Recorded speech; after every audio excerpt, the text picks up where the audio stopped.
आंखों में से तुम मूर्ख, तुमको इतना भी ज्ञान नहीं है। आत्मा शरीर से अलग है, आत्मा का धर्म अलग है, शरीर का धर्म अलग है। शरीर मरना धर्म है, आत्मा इससे अलग है। जो दिव्य उपदेश दिया राजा रघुगण की मति आज ठिकाने कर दी।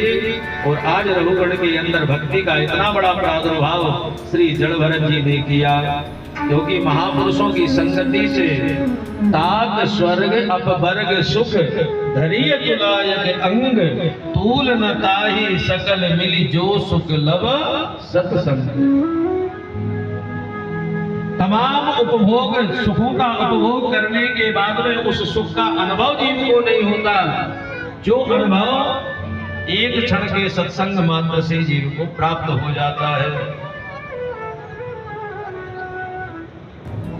भवाटवी का दिव्य उपदेश दिया तो रघुगण ने संपूर्ण सत्संग का क्या अर्थ निकाला। रघुगण हाथ जोड़ करके कहने लगे कि महाराज मैंने आपके संपूर्ण सत्संग का बस एक ही अर्थ निकाला। क्या संदेश है? जिस स्थान पर ये कथा हो रही है, लगभग 10 वर्ष हो गए श्रीमद् भागवत कथा, राम कथा, देवी भागवत आदि को।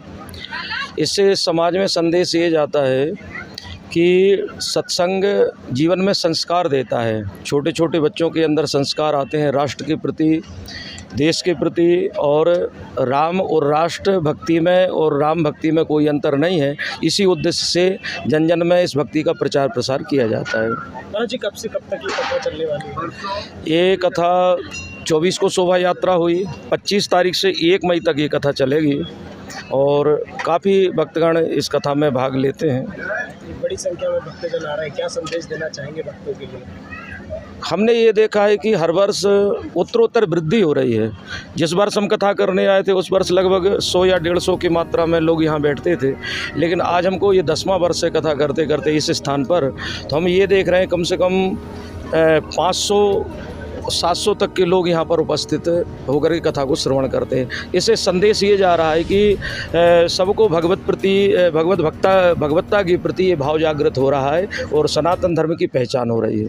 ये कथा लगभग 19 साल इस वर्ष हो जाएंगे पूरे। पूज्य महाराज जी हमारे 10 वर्षों से आ रहे हैं लगातार, और ये कथा हमने ये सोच के रखी कि देखिए व्यक्ति अगर करता है तो अपने घर में भी कर सकता है, लेकिन बहुत से ऐसे लोग होते हैं जो कथा कहीं कर नहीं पाते हैं।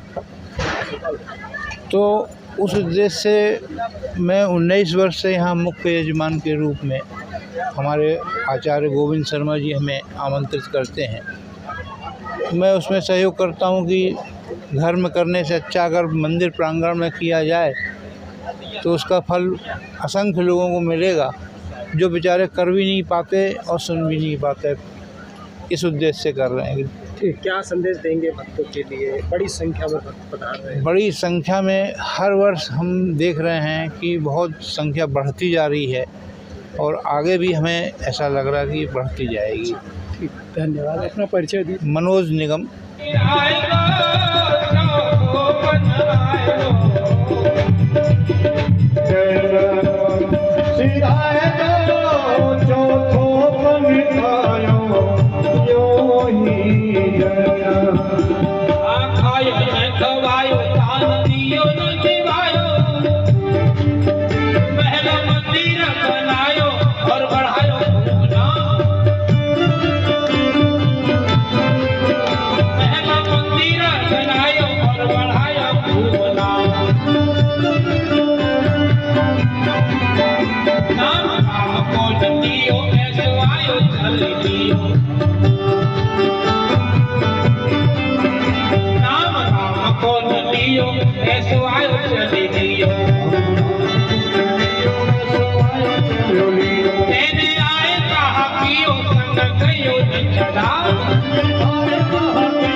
जगायो, महल मंदिर बनायो और बढ़ायो खूब नाम, पर नाम राम को न लियो, जैसो आयो चल दियो। तेने आय कहा कियो, संग गयो न छदाम। अब आज की पीढ़ी छदाम जानती नहीं क्या होता है, पुराने लोग जानते, छदाम भी होता था, है ना? दमड़ी होती और छदाम भी होता, छदमी भी होती। संग में छदाम भी नहीं गया, क्यों? छदाम को ही क्यों कहा? लाखों करोड़ को नहीं कहे, अमीर लोग के पास बहुत पैसा होता है। छदाम इसलिए कहा कि छदाम की कीमत कुछ ज्यादा नहीं होती थी। अधिन्ना जैसे हो तो 1 रुपया में 64 पैसा होते पहले, 16 आना को 1 रुपया हो तो, और 1 रुपया में 4 आने होते थे, 1 आना में 4 पैसा होते, 1 आना में 16 पैसा होते, और फिर दमड़ी होती, फिर होता छदाम। तो ये कहा है मेघश्याम जी ने, संग गए न छदाम, दाम नाम रहे दूर, धूर में ढेरा सो मिल जाएगा। धूर मानी मिट्टी, धूल। यदि किसी के धूल में 1 रुपया गिर जाए तो ढूंढने में पसीना आ जाएगा, तो ढूंढ के छोड़ेगा, पूरा परिश्रम करेगा। अब कोई पूछे बाबा कहाँ ढूंढ रहे हो, बोले छदम में गिर गए, भले आदमी छदाम को कहाँ ढूंढ। जैसे धूल में से छदाम को ढूंढते नहीं है, ऐसे भगवत विमुख जीव यदि संसार में चला जाए तो लोग हंसते हैं, रोते नहीं है। दाम नाम रहे दूर, दूर में ढेला सो मिल जाएगा। हमारा शरीर अधेला की तरह मिट्टी मिल जाएगा, चाहे जलकर मिले, चाहे गड़कर मिले, मिट्टी में सड़े, अग्नि में जले, पानी में गले, लेकिन कोई इसका पूछने वाला नहीं रहेगा। इसलिए इसको तो 1 रुपया की कीमत बना के रखो। आज 1 रुपया में 100 पैसे होते, 100% भगवान के होकर रहो, तब ठीक है, नहीं तो ढेला की तरह मिल जाए, कोई हमें पूछेगा भी नहीं।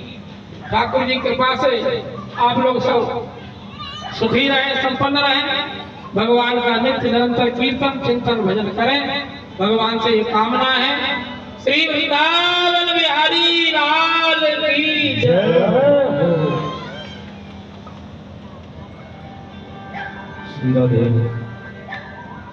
सभी भक्तगण अपने अपने स्थान पर खड़े होकर के भाव और श्रद्धा के साथ पूज्य महाराज श्री की मंगल उपस्थिति में हम सभी लोग आज की तृतीय दिवस की सायंकालीन आरती का आनंद प्राप्त करेंगे।